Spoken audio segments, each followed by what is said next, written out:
Hello and welcome to RC Hamburg. I was asked several times if I can make a small overview or more videos of my Xray XB4, and yes, of course I can do this. This car is now already quite old. It's the 2013 version, which is the original XB4.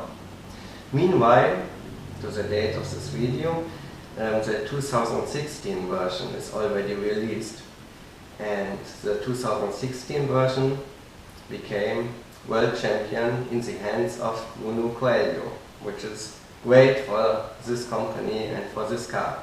Xray updates the cars every year, which is good, so they bring every year new improvements, but the old car does not become old, because I'm still racing with this car. I have there are on the new car some options I cannot build in, for example, but this does not make this car a bad car. Okay, let's have a closer look to this car. First, I have a new body. I use now the J-Concepts finisher body. The old body is not bad, and I haven't raced with this body yet.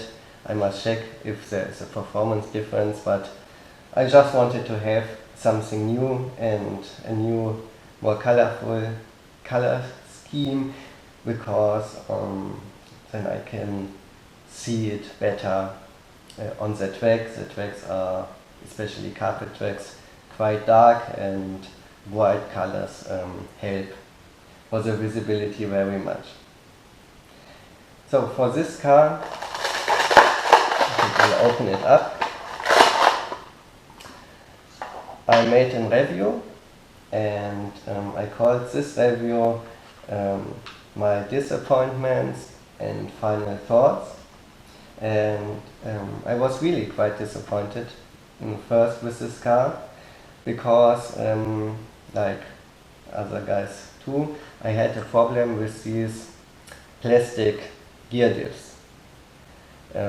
They were out very fast, and for me they were out so fast that I could not drive one race day without changing these, and this does not make any fun. But Xray, with the 2015 version of this car, they changed this and updated to metal gears. And when you look back in for example, my playlist for the XB4, you can see my upgrade where I mounted all these metal gears into this car. But on the Duo Off-Road Series race, this metal gear broke too. So even the metal gears break, I thought, and this is really a pity. But I talked to Mr. Hoodie, because he took also part at this big event race, and he asked directly about my slipper clutch settings and the front bulkhead when I have changed this. And I must say he is right, because most guys run a wrong setting on the slipper clutch, especially on high grip surfaces. You want a direct feeling of the car, and the slipper clutch cannot work as a slipper anymore. It's like a direct drive, because it's completely pressed together, and then all the forces go into the gears and into the drivetrain. So, and he is right, so I improved the settings of the slipper clutch, and with a little bit looser clutch, I see that the car is a little bit more indirect, but this is not a problem. It drives even more, it is even more easier to drive. So it's not a problem to adjust the slipper that it's a little bit looser. And to the front bulkhead, the plastics become a little bit softer. They wear out, and then there's more play at the gears, and so they won't fit very well together because the bulkhead became too soft. So I shimmed the front bulkhead, and but this did not solve my problem that I had now a broken gear, but Mr. Hoodie was so nice that he gave me a new one from his spare parts. So thanks up, Mr. Hoodie, that was very good, and after that I had a very good race. Okay, this was a short story, but now back to my car. I talked about the new body I have, which is a tuning part, which is actually not necessary. It's the first series of this car, these drivetrain covers where it goes into the bulkhead, front and rear, and here this orange part where the drivetrain brings the force to the wheel. These were also a little bit too thin, so I have updated them to aluminium ones, and this orange look is also quite nice. Meanwhile, they still use their plastic ones, but at the updated cars it is a thicker plastic, so there should not be any problem anymore. So as electronics, I use a Sarvex SC1257TG. It's fast and strong servo. It has 0.09 seconds with 60-degree settings, and I think it was around 12 kilos or even more, so it's strong enough. Speedo is the LRP flow, for modified of course. Great ESC, very smooth, easy to make settings. You do not need a program card. You have two buttons on this ESC. With that you can adjust everything.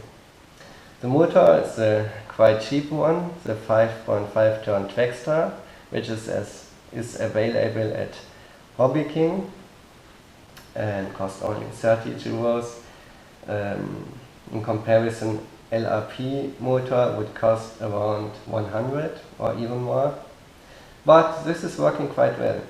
When you drive an LRP motor, a friend of mine has Xray XB4 2015 with an LRP 6.5 turn motor, and the LRP motor is stronger, absolute. So here you can make maybe adjustments with the speedo to push it a little bit more, but I would not say that I have a lack of speed in this car.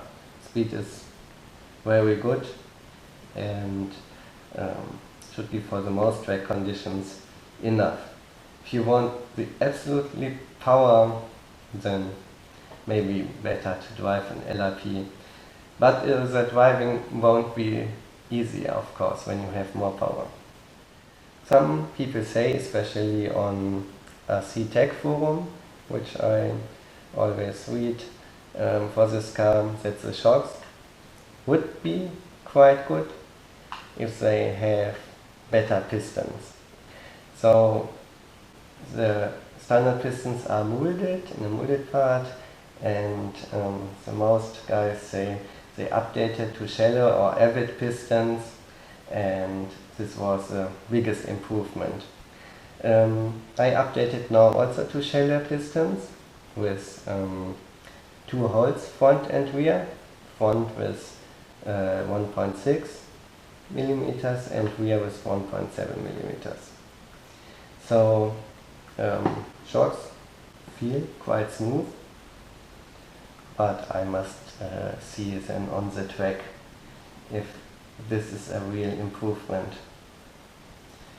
Front sway bar is very thick one, the thickest which is available. It was so thick that it didn't fit very well into the sway bar holders, so I had to Dremel the sway bar at the end a little bit thinner, but no problem. I use this thick sway bar on high traction tracks because this car has an amount of steering. It's great to drive, especially on very flat modern carpet tracks like they do at the Euro Off-Road series or on many other tracks today.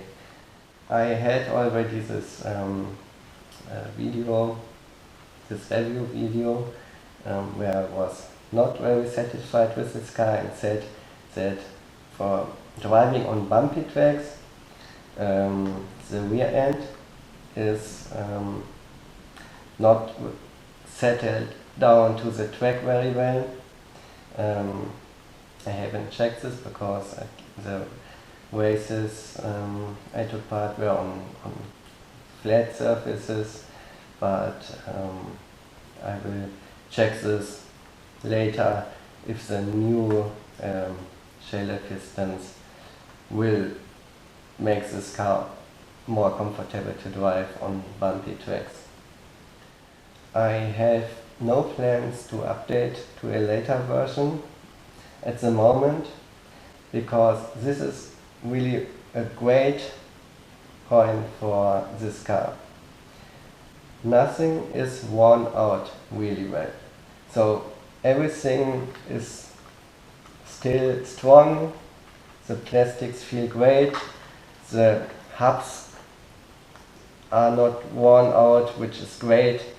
And for example, when I compare this to my much younger B5M from Team Associated, it is even more worn out, although it is much younger. So it's a car that can be raced for many seasons. As I said, the updates for the new cars are quite good, but not necessary. That is one point. What I can't do is to mount a center gear diff. I can only have the slipper clutch. The center gear diff is available for the 2015 version and for the 2016 version, but it's not possible to mount it here. And I can only drive saddle packs. They updated this with the 2015 version, where they have the option to use saddle packs or shorties. And when you use saddle packs, you have the same layout like this. And when you use shorties, you turn around the motor sits then of course here, and you have the shorty here. And the latest version, the 2016 version, you can only have shorty. And you can adjust the motor to the front or to the rear a little bit to have this weight balance you want. So it's not a problem. It is recommended, of course, for these high traction tracks that you have as less weight as possible, but it drives also very well with a little bit heavier saddle packs. All XB4s from all the years have these nice aluminium suspension holders, and they use these plastic inserts, so you have adjustments for the A-arms, so you can adjust the wall center and the angle of the wheels according to the car. These inserts are available in 1 degree and 0.5 degree, and all inserts are in the kit. So you have from the beginning many setup options. Last but not least, a nice feature is the flex system. You have, I think, here at the end of the car and at the front of the car and in the middle you can loose screws and the chassis will flex more. This is a very nice option and it works very well. I tried this on the dirt track at RCRT Duisburg, where I raced this car on really low grip conditions. I removed all the flex screws. The car had more flex. The damper setting was adjusted to thinner oil and light springs, and it worked very well. And this is also a nice feature, and in the RC industry you can see that this flex option is more and more popular, and also other manufacturers come with these settings. Now, after my first review, where I was not so satisfied with this kit, now with the upgrades I made, I like it, and I will continue to race with this car. It makes always a lot of fun. Okay, thank you very much for watching my video. Stay tuned for more XB4 videos. More will come definitively. And check out also my profiles from Facebook, Instagram and Twitter. Bye bye.